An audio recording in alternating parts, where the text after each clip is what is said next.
Good afternoon, everybody, or good morning, depending on what part of the world you are in. This is Roaming Prepper Channel, and thank you once again for joining me. Sorry, I had to check my audio. I'm going to try to keep this one quick, although those famous last words with me. Uh, it is now, by the time you guys see this, it will be the 15th of April, 2024. I'm recording it the day before, and at this point, y'all know, I mean, I'm not just an engineer and a business guy. I've traveled quite a few continents, know people from all over the world, and I've got to tell you, I'm at a loss for words with what we're seeing right now. I look back in history, and I would encourage you to look at Prepper now has a background as a historian. For lack of a better description, I want to say too much about Prepper now for his privacy, but he has a phenomenal understanding of geopolitics and history, and uh, and then of course you have folks like the Angry Prepper in Hudson Valley, and channels about the size of mine, Vision and Mad Shad and Red Leg, and there are quite a few others. I'm missing a lot of people here, and everyone has their knowledge base.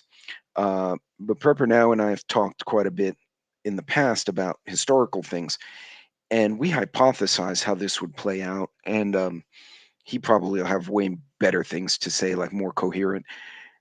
But this is ugly.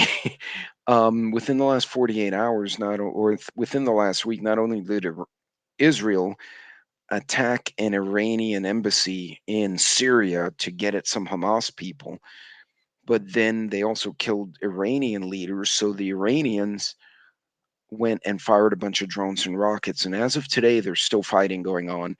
Israel has not yet retaliated in any massive way.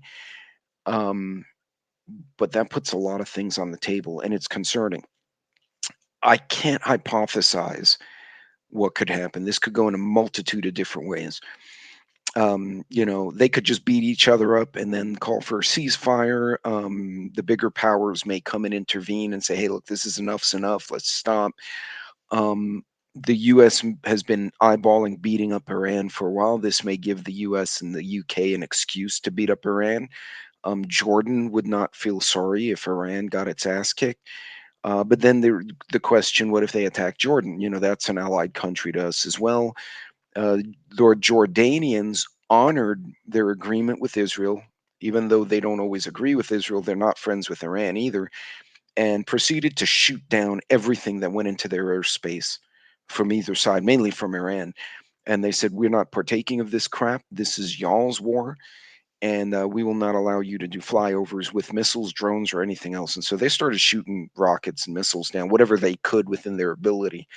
So it's weird because Iran's actually launching drones. They're going around Syria and then down Lebanon to attack Israel. So it's like they're taking these circuitous routes to try and attack. And then, of course, when they get by the coast, the U.S. and British navies are trying to knock them out of the air. Um, Again, that could just end with that. It could escalate where Russia has interests in Iran and in Syria.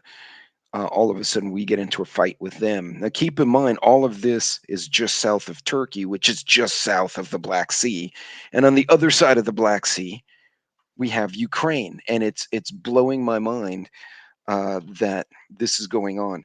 So again, it's really hard to explain the myriad of ways these things can go.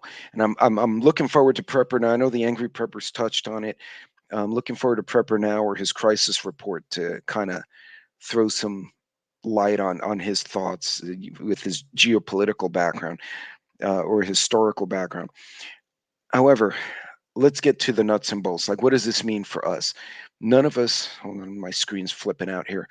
None of us on this YouTube, myself included, or any of you, we can't control Israel. We can't decide which bombs to drop, not to drop. We're just not those people. Um, so it begs the question, what do we do? I mean, because this can eat you up.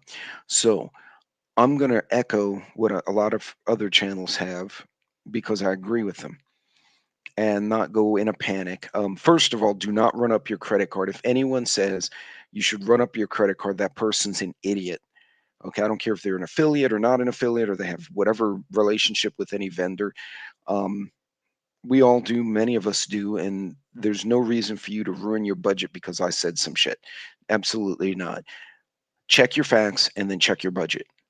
Okay, if you walk away with nothing else from this video, regardless of what you hear, not just me, it could be on the mainstream media, whoever the hell, make sure the decisions you make are the best information you can get. You've cross-checked it with a few other opinions, and that's what I'm giving you, an opinion. I'm not a geopolitician.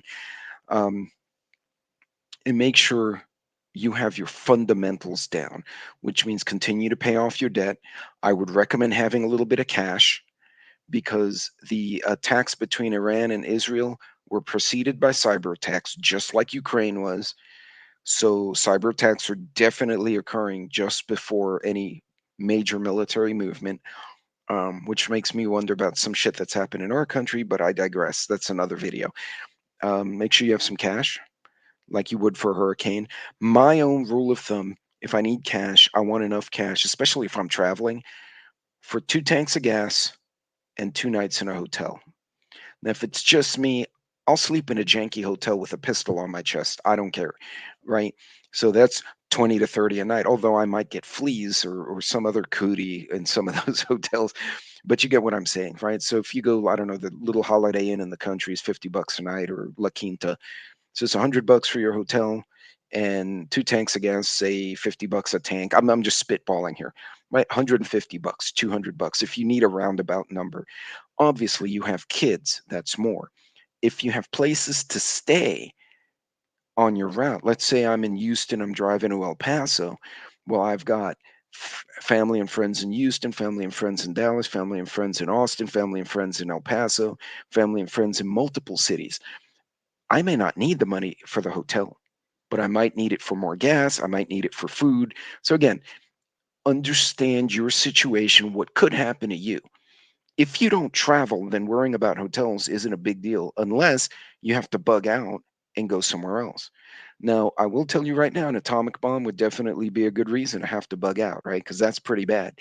Um, have some cash, check your food, have water, potable water, and also don't forget the water to clean, sanitize, hygiene, etc.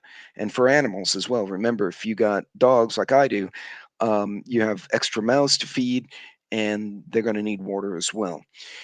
Um, get to know your local emergency response. Talk to the firefighters. Hang out, make some friends at the VFW guys if you see them anywhere. Buy them a coffee. Get to know who's in your area. A lot of people are paying attention. A lot of people may be better prepared than you. If you have folks who are not prepared, now's a great time not to scare the crap out of them, but say, hey, you know what? You really need to think. If nothing else, we're going to have disruptions. Now, keep in mind, we have fights going on around the Suez Canal again and in the Black Sea. It's going to screw up shipping. So, shipping is going to be an issue. You're going to see costs go up. Iran and Russia are both large members of OPEC. That's going to screw up production. Price of oil and gas for all of us in the West is going to go up. Three, keep in mind there are a lot of wild card. We have a lot of immigrants. We don't know where they're from, who they are. I'm sure most are just human beings like us, but I have no doubt in my mind there are assholes among them who may go out and cause trauma. Be aware of your situation. Avoid unnecessary travel. Avoid large crowds. If you got to go to a large crowd, know where the exits are. Do your homework the way we've all discussed on the various channels. I think the most important thing we need to take away from this as these things play out, and hopefully they don't worsen, stick to the fundamentals. Your family, your friends, most importantly, God and your country and your community. Stick with those. Make sure those are taken care of. As far as the prepping side, your food, your water, your meds, especially if you have chronic meds like blood pressure, stuff like that. And make sure you know how to protect yourself. If you're not a person who can create, how shall I say, will defend yourself vigorously because it's not in your nature to be like that to another human being, you need to figure out an alternative if it comes to the streets. I will tell you one thing: a war this big will not be overseas. If it expands, it will come home. It could come home as terrorism. It could come home as, saboteurs. It could just come home as increased prices and other difficulties. Understand the situation, make the best decisions. But right now, running up your credit card, running down your money, buying things you don't really know if you need because some jackass on YouTube told you to, don't, and that includes this jackass. Okay, I use certain things that make sense for my situation. It may absolutely make no sense for yours.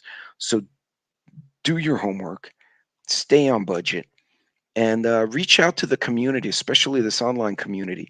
I have seen for a fact, and I've actually been involved in, hey, I have this excess stuff. Can I send it to you? And I'll send it to another person.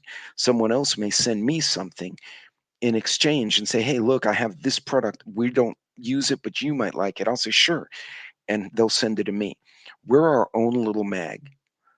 And if nothing else, it's great for hearing information. Of course, you got to vet it because, we could get misinformed and then I pass it on thinking it's legit and it may not be. But, folks, right now is the time. Keep your heads on a swivel, but keep them on your shoulders. Okay. Running around like a chicken with no head, not going to help.